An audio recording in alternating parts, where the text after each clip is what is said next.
साथियों नमस्कार, आपका स्वागत है हमारे YouTube चैनल कृषि दर्पण में।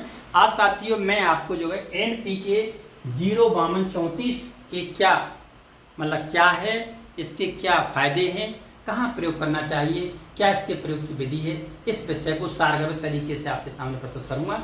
साथियों सबसे पहले चलते हैं कि NPK 05234 क्या है। ये साथियों एक ऐसा फर्टिलाइजर है जिसमें नाइट्रोजन 0 होती है, फास्फोरस 52% होती है, पोटास जो है 34% होती है। साथियों इसका प्रयोग कब करना चाहिए, जैसे अगर किसी फसल में फूल नहीं आ रहे हैं या किसी फसल में फल कम आ रहे हैं, ऐसी अवस्था में हमें इसका प्रयोग करने से अच्छे लाभ मिलते हैं। अब साथियों बात करते हैं कि इसके फायदे क्या क्या हैं। साथियों जैसे फूल वाले जितनी भी फसलें हैं, चाहे वो गेंदा है, चाहे चमेली है, चाहे आपका गुलाब है, चाहे मोगरा है, उसमें जो है फूल ज़्यादा आते हैं। या मान लीजिए किसी तरह जो फल वाली जितनी भी फसलें हैं, जितनी भी फल वाली सब्जियाँ, जैसे मान लीजिए आपके जो जितने फलदार वृक्ष और पेड़ हैं, वो इनके अलावा आपके जितने फल वाले जैसे कुकुरबिट्स हैं, मिर्च है, भिंडी है, बैंगन है, टमाटर है, इन सब में इसके प्रयोग करने से मतलब ज़्यादा मात्रा में फल लगते हैं। तीसरा साथियों इसके प्रयोग करने से जैसे जड़ वाली जो सब्जियां हैं, जैसे कि आपका गाजर है, मूली है, शकरकंद है, चुकंदर है, सलजम है, इनमें जो है इसके प्रयोग करने से ये जड़ वाली सब्जी मोटी होती है और इसमें जो है इसका आकार और उत्पादन बढ़ता है। साथियों यही नहीं, इसके प्रयोग करने से दाना हमारा चमकीला और मोटा होता है।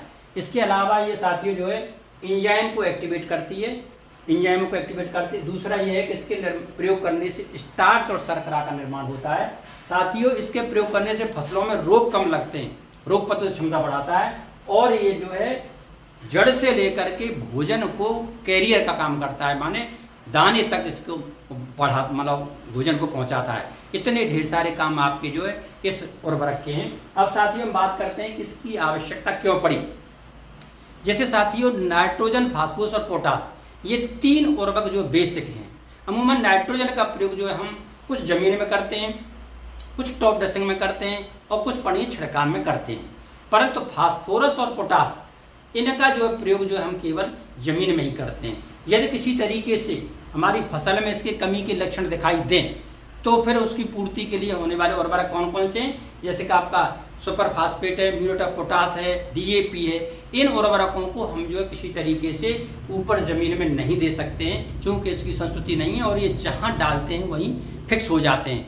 ऐसी परिस्थिति में यदि हमारी फसल में फास्फोरस और पोटास की कमी के लक्षण दिखाई दे रहे हैं तो फिर हमें जो है NPK या आपका 05234 का इसका प्रयोग करते हैं। इसके साथ ही प्रयोग की जहाँ तक विधि है, प्रयोग की विधि में इसमें यह है कि इसका जब छिड़काव करते हैं तो छिड़काव के लिए इसमें जैसे 1 लीटर पानी में जो है आपका 5 से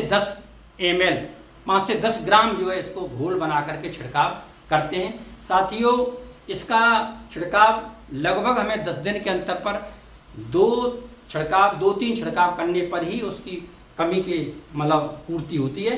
तो साथियों और एक ध्यान ये रखना है कि इसका छिड़काव जो हमें कब करना चाहिए, इसका छिड़काव हमें अमूमन दोपहरी में नहीं करना है, चूँकि दोपहरी में हमारे पत्तियों के स्टोमेटा बंद हो जाते हैं।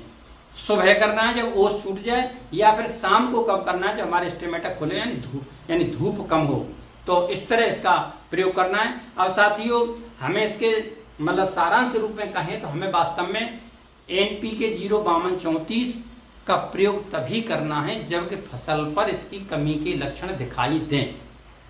हाँ, यदि फसल पर कमी के लक्षण दिखाई दे रहे हैं तो इसका प्रयोग 2-3 छिड़काव करेंगे तो इसका बहुत बढ़िया परिणाम मिलता है।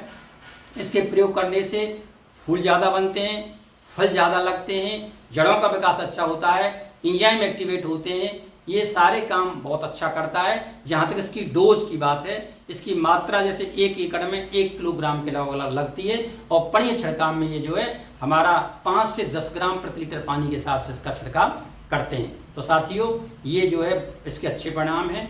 मुझे आशा ही नहीं विश्वास है कि ये वार्ता जो है आपके लिए सार्थक होगी।